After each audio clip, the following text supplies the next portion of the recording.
उस्ताद मुहतरम बताने लगे कि एक दफ़ा का जिक्र है कि एक बुजुर्ग के बारे में मैंने पढ़ा कि वो बाजार में चल रहे हैं, कभी किसी दुकान वाले के पास जाते हैं, कभी किसी रेडी वाले के पास जाते हैं, कभी किसी पैदल चलने वाले के पास जाते हैं।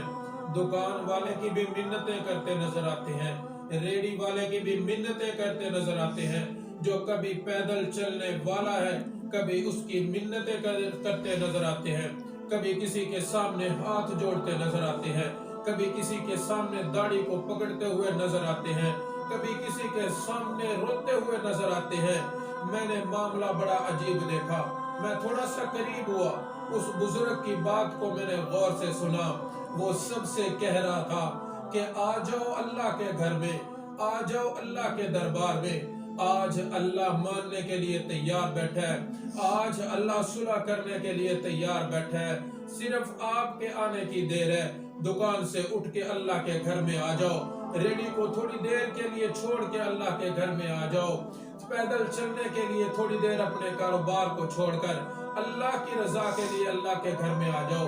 उसके सामने सजदा रेज हो जाओ, उसके सामने हम्दो सना बयान कर लो, उसके सामने खड़े हो जाओ और नमाज अदा कर लो। अल्लाह मानने के लिए तैयार है, अल्लाह सुलह करने के लिए तैयार है। लेकिन लोगों के कानों पे जूं तक नहीं रेंग रही थी। लोग अपने अपने कारोबार में मसरूफ थे, लोग अपने अपने बिजनेस में मसरूफ थे, लोग अपने अपने लेन देन में मसरूफ थे, लोग अपनी अपनी खरीदारी में मसरूफ थे। कोई उसकी बात सुनने के लिए भी तैयार नहीं था। फिर कुछ दिनों के बाद उस बुजुर्ग को कब्रिस्तान में देखा गया कि वो कब्रिस्तान में बैठ के हाथ जोड़ रहा है, वो कब्रिस्तान में बैठ के आंसू बहा रहा है, वो कब्रिस्तान में बैठ के अल्लाह की तरफ देख रहा है, अल्लाह के आसमान को देख रहा है, अल्लाह की तरफ हाथ उठा के रो रहा है, अल्लाह की हम्दो सना बयान कर रहा है। तो मैं करीब हुआ, जाके देखा, मैंने जाके पूछा उस बुजुर्ग से कि अल्लाह वाले ऐसी क्या वजह है? कुछ दिन पहले तो आप बाजार में चल रहे थे, उस वक्त आप लोगों की मिन्नतें कर रहे थे, लोगों के सामने हाथ जोड़ रहे थे, लोगों के सामने रो रहे थे कि लोगों आ जाओ अल्लाह के घर में। आज ऐसी क्या वजह बन गई कि आपने बाजार को छोड़ दिया? आज ऐसी क्या वजह बन गई कि आपने दुकान वालों को छोड़ दिया? आज ऐसी क्या वजह बन गई कि आपने रेडी वालों को छोड़ दिया? आज ऐसी क्या वजह बन गई कि आपने बिजनेसमैन को छोड़ दिया? आज ऐसी क्या वजह बन गई कि आपने ताजर को छोड़ दिया? आज आपने उन सब की मिन्नतें करनी छोड़ दी। आज आप कब्रिस्तान में आके बैठ गए, कब्रिस्तान वालों के पास बैठ के अल्लाह के आसमान की तरफ देख रहे, अल्लाह के सामने हाथ जोड़ रहे, अल्लाह के सामने गिरिया जारी कर रहे।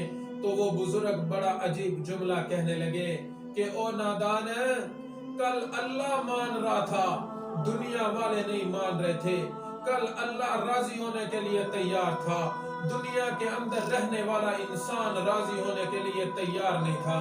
कल अल्लाह मानता था, आज दुनिया वाले मानते हैं।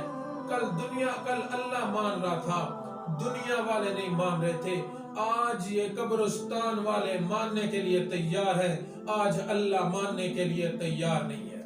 मेरा आज के नौजवान को पैगाम है, मेरा आज के इंसान को पैगाम है कि अल्लाह ने तुम पे बड़ा एहसान किया, अल्लाह ने तुम पे बड़ा फजल किया। अल्लाह का बहुत बड़ा एहसान है कि उसने आज हमें मौका दिया। खुशखबरी है तुम्हारे लिए कि आज तुम्हारे पास तुम्हारी जिंदगी गनीमत है, आज तुम्हारे पास वक्त है, आज तुम्हारे पास सब कुछ है। लेकिन अल्लाह को मान लो, अल्लाह के सामने आ जाओ, अल्लाह की गिरिया जारी कर लो, अल्लाह की हम्दो सना बयान कर लो, अल्लाह के सामने आके उसके घर में उसकी हम्दो सना बयान कर लो। अल्लाह मानने के लिए तैयार है, अल्लाह सुलह करने के लिए तैयार है, अल्लाह अपने बंदे से राजी होने के लिए तैयार है। कल को जब हमारे जिस्म से ये जान निकल जाएगी, जब कल हम कब्रिस्तान की जीनत बन जाएंगे, उस वक्त हमारे पास मौका नहीं होगा। उस वक्त हम चाहेंगे भी कि अल्लाह हमसे राजी हो जाए, उस वक्त अल्लाह हमसे राजी नहीं होगा। मुसलमानों, ओ लोगों, ओ इंसानों, मेरे इस पैगाम को आम करो کہ لوگوں آج اپنی مصروفیات کو کم کر دو، آج اپنے لین دین کو کم کر لو۔ جس اللہ نے تمہیں دنیا میں بھیجا، جس مقصد کے لیے بھیجا، اس مقصد کو اپنا لو، اس اللہ کو راضی کر لو، دنیا بھی بن جائے گی، آخرت بھی بن جائے گی۔